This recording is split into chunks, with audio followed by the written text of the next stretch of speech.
আসসালামু আলাইকুম রহমতুল্লাহ।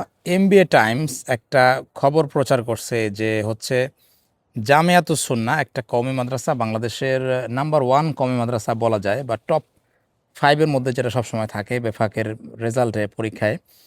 সেইটার কিছু ছাত্র আলিয়াতে পরীক্ষা দিছে, এই অপরাধে তাদেরকে বহিষ্কার করা হয়েছে। এইটা নিয়ে আমার বক্তব্য কি, বা এটা কেন করা হইলো? দেখেন, বিষয় হচ্ছে যে কোনো মাদ্রাসা তার যদি নিজস্ব আইন কানুন থাকে, সেই আইনের অপরাধে কোনো কিছু যদি অপরাধ হয়, তাহলে সেই মাদ্রাসা এটাকে বহিষ্কার করতেই পারে, এটা তাদের একান্তই ব্যাপার। কিন্তু সমস্যাটা কোথায়? সমস্যাটা অন্য জায়গায়। আমাদেরকে প্রশ্ন করতে হবে, এই ছাত্রগুলো আসলে আলিয়া পরীক্ষা কেন দিল? উত্তর হইল, কওমি মাদ্রাসায় যারা ভালো ছাত্র, ধরেন জামিয়াতুস সুন্নায় যারা ভর্তি হয় তারা ভালো ছাত্র। একটা ভালো ছাত্র আলিয়াতে ভর্তি হয় মূলত উচ্চশিক্ষার জন্য। মনে করেন কোনো ছাত্র মনে করলো যে সে কাতারের একটা ইউনিভার্সিটিতে যাবে, যেখানে কাতারের বড় বড় আলেম আছে, শেখ ওসমান আল খমিস আছে, যারা আরব বিশ্বের বড় আলেম, অথবা মদিনা ইউনিভার্সিটিতে পড়তে যাবে। এইটা কিন্তু বিশ্বের বিভিন্ন জায়গায় পড়তে যাওয়া, এটা কিন্তু আদিম যুগ থেকে আছে। আমাদের চার মাযহাবের ইমামদের কথা আমি জানি। ইমাম আহমদ ইবনে হাম্বল সারা দুনিয়াতে পড়তে গেছেন। ইমাম আবু হানিফা রহমতুল্লাহ আলী বাগদাদে ছিলেন, ইরাকে ছিলেন, তিনি এর বাইরে যান নাই, কারণ তার আশেপাশে অনেক বড় আলেম ছিল, যার কারণে তার বাইরে যাওয়ার প্রয়োজন পড়ে নাই। ইমাম শাফি অনেক জায়গায় পড়তে গেছেন। ইমাম আবু হানিফা রহমতুল্লাহ আলের ছাত্র ইমাম মোহাম্মদ রহমতুল্লাহ আলী, উনি আবু হানিফা রহমতুল্লাহ আলের থেকে পড়াশোনা শেষ করে ইমাম মালিকের কাছে উনি পড়তে গেছেন। সো দিন শেখার জন্য সারা দুনিয়াতে যদি কেউ বিচরণ করতে চায়, তাহলে তাকে বর্তমান যুগের, আধুনিক যুগের যে সিস্টেম, সেটা হচ্ছে ইন্টারমিডিয়েট পাস থাকতে হয়। ইন্টারমিডিয়েট পাস থাকলে সে যদি জামিয়া আজহারে যায়, জামিয়া আজহার থেকে সে অনার্স মাস্টার্স করে পিএইচডির জন্য সে মক্কা মদিনায় যেতে পারবে, অথবা জামিয়া আজহারে অনার্স করে মদিনায় মাস্টার্স করতে যেতে পারবে। বাট যদি তার ইন্টারমিডিয়েট না থাকে, আমার কাছে আমার ভিডিওতে অনেকে কমেন্ট করে জামিয়া আজহার থেকে ওদের অবস্থা হয়েছে এমন যে ওরা অন্য কোনো দেশেও মাস্টার্সের জন্য যাইতে পারবে না, বা পিএইচডির জন্য যাইতে পারবে না, অথবা বাংলাদেশে এসেও কোনো ইউনিভার্সিটিতে সে হচ্ছে যে পড়াইতে বা পড়তে পারবে না। সো জামিয়াতুস সুন্নাহর ছাত্ররা, আমি মনে করি যারা এসএসসি বা এইচএসসি পরীক্ষা দিতে গেছে, ওরা হচ্ছে উচ্চশিক্ষার জন্য, আমি মনে করি ওরা উচ্চশিক্ষার জন্যই ওরা এই কাজটা করছে। ওরা বাংলাদেশে 2-4-5 টাকার চাকরি করবে এটার জন্য ওরা করে নাই। এখন কওমি মাদ্রাসার সমস্যা হইল, কওমি মাদ্রাসা নিজের শিক্ষা ব্যবস্থাটাকে আধুনিক বিশ্বের সাথে অ্যালাইন করে নাই। আমি বলতেছি না যে সব কিছু ছেড়ে দিতে হবে, মান্তেক ছেড়ে দিতে হবে না, মান্তেক পড়েন, অসুবিধা নেই, ফার্সি পড়েন, উর্দু পড়েন, যা মন চায় তা পড়েন, আমার কোনো অসুবিধা নেই। কিন্তু আমার অসুবিধার জায়গা হইল, কওমি মাদ্রাসার সার্টিফিকেট দিয়ে আরব বিশ্বে পড়াশোনা করা যায় না। এখন কওমি মাদ্রাসা নিজেকে মডিফাই করবে না, প্রথম কথা। দ্বিতীয় কথা হইল, যদি কেউ অন্য জায়গায় যায়া নিজের ক্যারিয়ার গড়ার চেষ্টা করে, সেটাও করতে দিবে না। মানে একটা মানুষের কোমর ভাঙ্গার জন্য যা যা করা দরকার তারা সবই করবে। মনে করেন একটা ছাত্র যদি জামিয়াতুস সুন্নাহ থেকে দাওরা পাশ করে আলিয়ায় পরীক্ষা দিয়ে যে সে যদি মদিনা ইউনিভার্সিটিতে পড়াশোনা করে, ওইখান থেকে সে আরবের যে কোনো বিশ্ববিদ্যালয়ের শিক্ষক হইতে পারবে।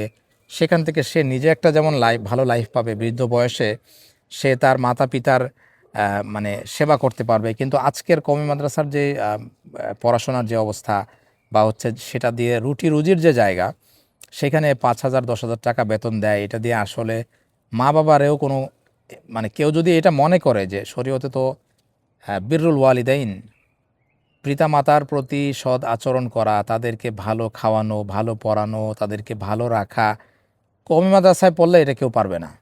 অ্যাকসেপ্ট 2-4 জন, কারোর গলা ভালো, ভালো হাফেজ হইছে, তাকরিমের মতো, বিদেশে গেছে টাকা পাইছে, এর হিসাব আলাদা।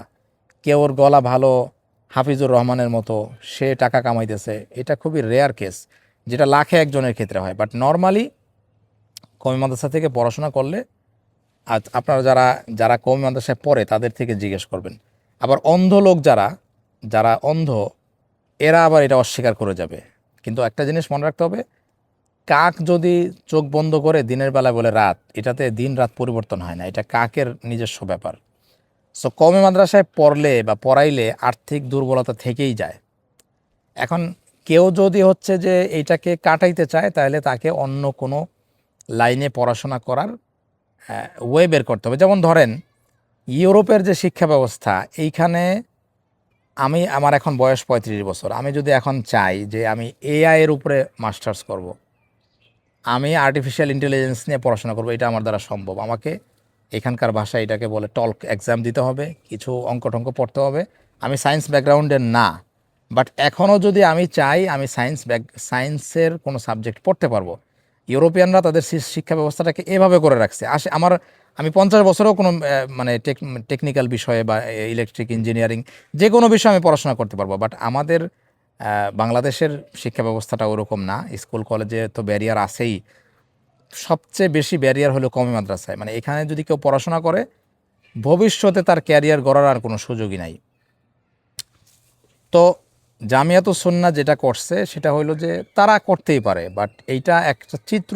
জামিয়াতুস সুন্নাহ মাদ্রাসার ছাত্রদের এই পরীক্ষা দেওয়াটা প্রমাণ করে যে মেজরিটি কওমি তরুণদের যে মনের ইচ্ছা এইটা বুঝতেছে না, এটাকে সম্মান করতেছে না, এটা কওমি মাদ্রাসা যারা পরিচালনা করেন ওনারা, অথবা এটা বুঝে শুনে এটাকে ইগনোর করতেছে। তো আমার কাছে মনে হয় যে এখানে আমার একটা পরামর্শ হইলো, যারা কওমি মাদ্রাসায় পড়েন আপনাদের কাছে আমার পরামর্শ আছে। সেটা হলো, আপনি যদি মনে করেন যে আপনি আলিয়াতে পরীক্ষা দিবেন, তাইলে আপনি এমন মাদ্রাসায় যান যে মাদ্রাসা আপনাকে আলিয়া পড়ার সুযোগ দিবে। হয়তো মাদ্রাসাগুলো দুর্বল টাইপের হবে, বাট এমন মাদ্রাসা পাওয়া একটু মুশকিল। এর আগে আমি কওমি মাদ্রাসা শিক্ষার সমালোচনা করার কারণে আমাকে অনেকে বলছে যে ভাই আলিয়া মাদ্রাসায় পরীক্ষা দিলে তো হুজুররা কিছু বলে না। তাদের জন্য এটা একটা চপেটাঘাত। এই যে এমবিএ টাইমসের সংবাদটা, এমবিএ টাইমসের সংবাদটা কিন্তু মিথ্যা না। তারা যোগাযোগ করছে মাদ্রাসায়, বাট মাদ্রাসার শিক্ষকরা বলছেন আমরা এই ব্যাপারে কোনো ফোনে কথা বলতে রাজি না, হয়তোবা তাদের উপর নিষেধাজ্ঞা আছে, বাট এটা সত্য। এটা হয়তোবা এখন মিডিয়াতে আসছে, বাট আপনি যদি বাংলাদেশের নামি দামি মাদ্রাসাগুলো, মামুনুল হক সাহেবের মাদ্রাসায়ও যান, তিনিও কিন্তু আপনাকে আলিয়া পরীক্ষা অ্যালাউ করবে না। জামিয়া রহমানিয়া থেকে অনেক ছাত্রকে বহিষ্কার করা হয়েছে আলিয়া পরীক্ষা দেওয়ার কারণে। সো আমার ছাত্রদের প্রতি পরামর্শ থাকবে, আপনি মাদ্রাসায় ভর্তি হওয়ার আগেই ক্লিয়ার করেন আপনার এখানে লুকোচুরির কিছু নাই। আপনি উচ্চশিক্ষা নিতে চান, কওমি মাদ্রাসায় পড়াশোনা শেষ করলে আপনি উচ্চশিক্ষা নিতে পারবেন না বাইরে, এটা একটা বাস্তবতা। সো আপনি এটা ভর্তি হওয়ার শুরুতেই বলেন যে হুজুর আমার ইচ্ছা হইলো আমি পড়াশোনা করে আরব বিশ্বে বেশি মানে উচ্চতর ডিগ্রির জন্য যাব, আরব বিশ্বের আলেমদের থেকে আমি এলেম শিখব। এখন হচ্ছে আমাকে আপনি আলিয়াতে পরীক্ষা দেওয়ার অনুমতি দিবেন কিনা।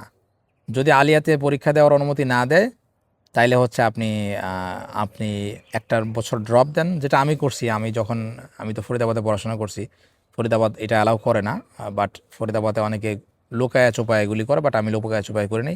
আমি সরে জামি পড়ার পরে 1 বছর ড্রপ দিছি, নাকি সরে বেকায়া পড়ার পরে যেন। তারপরে আমি ওই আলিয়াতে 1 বছর পরীক্ষা দিছি। তখন আমি আলিয়াতে ব্যাপক, যেহেতু ইংলিশ ম্যাথ এগুলি পড়তে হয়, 1 বছর আমি গ্যাপ দিছি। গ্যাপ দেওয়ার পরে আমি কাফিয়ার মানে যে জালালাইন মেশকাত ওইটাকে একসাথে করে ওই বছরটা আমি আবার রিকভারি করছি, আর দাওরার পরে আমি আবার ইন্টারমিডিয়েট পরীক্ষা দিছি। তো এখানে দুইটা সুরত হইতে পারে। একটা হলো আপনি দুর্বল মাদ্রাসা খুঁজবেন, যে মাদ্রাসা আপনাকে আলিয়াতে পরীক্ষা দেওয়ার সুযোগ দিবে। যদি সেই রকম সুযোগ না পান তাহলে 1 বছর ড্রপ দিবেন। বাট ড্রপ দেওয়ার পরে আপনি হচ্ছে যে করবেন কিভাবে, খরচ রিকভারি করবেন কিভাবে 1 বছর থাকা খাওয়ার, সেটার জন্য আপনি কোথাও ইমামতি করবেন বা কোথাও মুয়াজ্জিনি করবেন, পাশাপাশি ফ্রি টাইমটাতে আপনি পরীক্ষার প্রস্তুতি নেবেন। এভাবে করে হচ্ছে আপনি কি বলে 1 বছর পরীক্ষা দেন, ফাঁকে টিউশনি করেন, বা যেভাবেই হোক আপনার ওই 1 বছর গ্যাপ দেওয়ার কারণে যেন পরিবারের উপর আবার বাড়তি খরচ না যায়। সারা পৃথিবীর নিয়ম হইল 18 বছরের পর পৃথিবীর যুবকরা কাজ করে তাদের হচ্ছে যে খরচ যোগায়, আর বাংলাদেশের নিয়ম হইল 28 বছর পর্যন্ত আপনি দামরা থাকবেন। আপনি আপনার বাবা মায়ের কাঁধে আপনি উঠে বসবেন, তারা আপনার ভার নিতে না পারলেও আপনি উঠে বসবেন, এবং আপনার শিক্ষা প্রতিষ্ঠান, মাদ্রাসা, স্কুল, কলেজ কেউ আপনাকে এটা বলবে না যে তোমার এখন ইনকাম করা উচিত। সো এইটার আপনারা করতে পারেন। আরেকটা বিষয় হচ্ছে যে আমি মনে করি কওমি মাদ্রাসার এরকম একটা সিস্টেম থাকা উচিত যে 16-17 বছরের মধ্যে তারা একটা বেসিক কোর্স অফার করবে, যে হচ্ছে আমরা 5 বছরের একটা কোর্স, এখানে আমরা বেসিক জিনিস শেখাবো ইসলামের, এবং এইটার একটা ইকুইভ্যালেন্ট হবে হচ্ছে মানে মেট্রিকের। এরপরে এই 5 বছরের পরে একটা সিস্টেম করা উচিত কওমি মাদ্রাসা এরকম, যে এরপরে যদি কেউ উচ্চতর পড়াশোনা করতে চায় তাহলে সে শুধু ক্লাস করে চলে যাবে, শুধু ক্লাস করে বাইরে যেয়ে সে বাকি টাইমটা একটা পার্ট টাইম কাজ করবে বা অন্য হিসাব কিতাব করবে। তো আজকে এই পর্যন্তই ছিল। আল্লাহ হাফেজ।